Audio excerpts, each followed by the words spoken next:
I'm going to start with the first poem of the book. This is Swish. I want to dress you as a man, shark you in a fitted suit, iron-lined, starched to your high white collar, throat-locked in a double Windsor.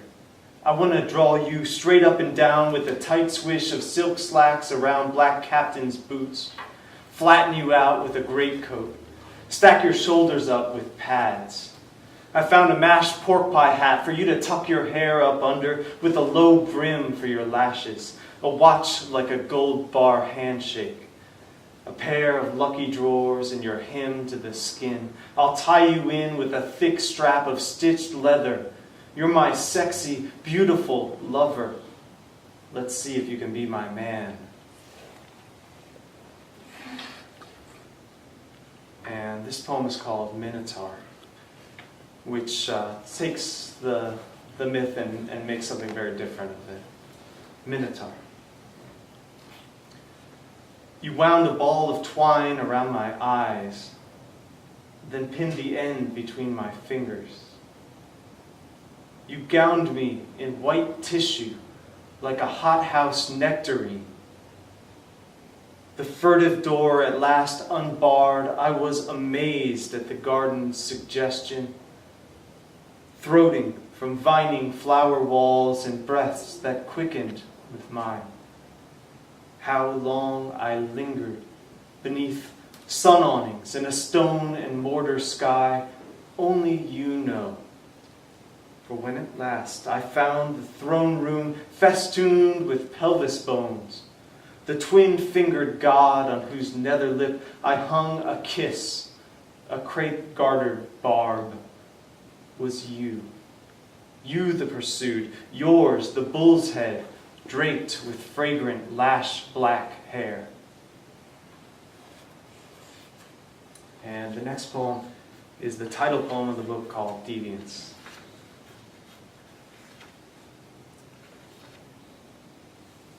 And this poem starts with an epigraph from Rilke.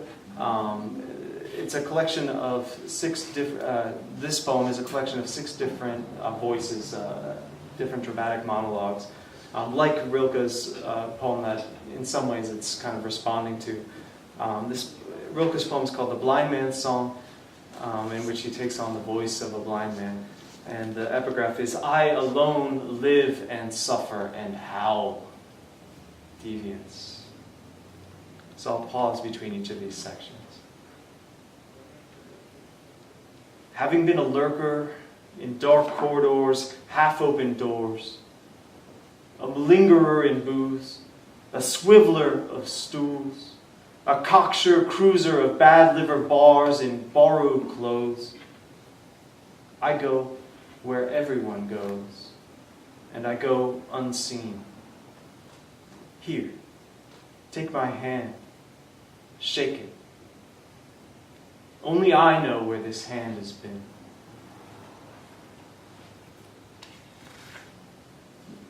I could have asked for it straight out and got it. I took the crooked way. Now I see it sidelong and pay for it on credit. Till the pander man knocks, I prick my ears for come and get it. Don't let him cash me in till I collect.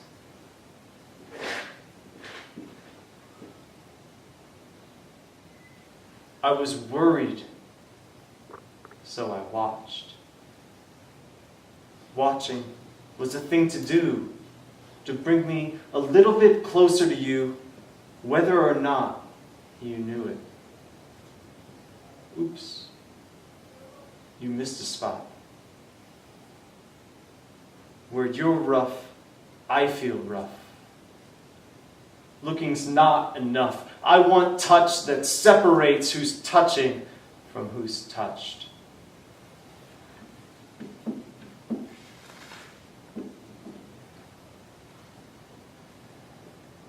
I understand the way the killer works on 3-week clocks. A little itch, a little urge, a little ticklish hypothetical, then I splurge. and hustle to mop up. To me, it's not just stroke, more than sore knees from keyhole peeping the pussy floss its teeth. It never happened if I don't get caught.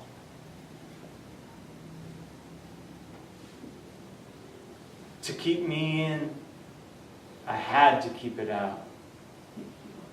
And I needed to be kept. A risky secret. I had more power the more I went unsaid.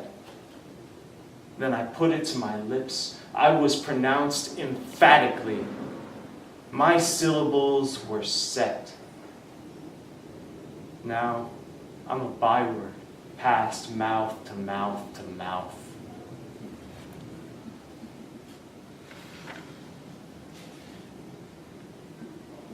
While others get turned back, I pass.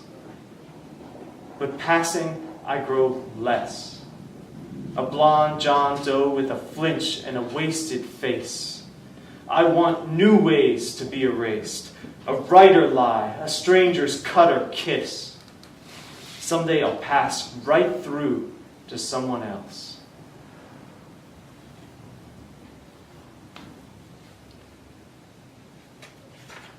And this poem is a pantoum, which is a poem in a form that repeats kind of in cascading waves, as you'll see. This is called Overture. It's happening again. Your old romance with death. To be alone, alone. Pink lips on a snaggletooth. That old romance with death, more strictly a transaction. Pink lips on a snaggletooth or a Pilsner glass of bourbon. Forgive us our transactions.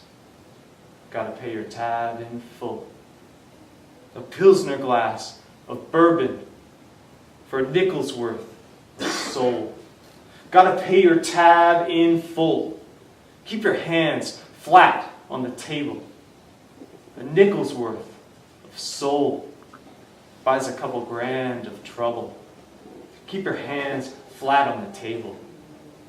Out to find yourself a piece in a couple grand of trouble. You're getting dangerous. Out to find yourself a place to be alone. Alone. You're getting dangerous. It's happening again. And this poem is a poem about uninvited guests and the danger of leaving them uninvited. It's called Invitation. The ice bin clacks. Candles runnel their bottle sconces. Friends waft in, blinking, smiling over the props of conviviality, lime gin and pussy willow. Fog turns the city to figment. Good time synth on the box persuasively soft, and the high and shag and prink and all in a wobbly disco spin. Olive oil and onion. Denim and skin. Everyone is delicious. Everyone is accounted for, but the absentee, it's easy to see him. He makes gaps where the talk won't go, troubling it as it flows around him.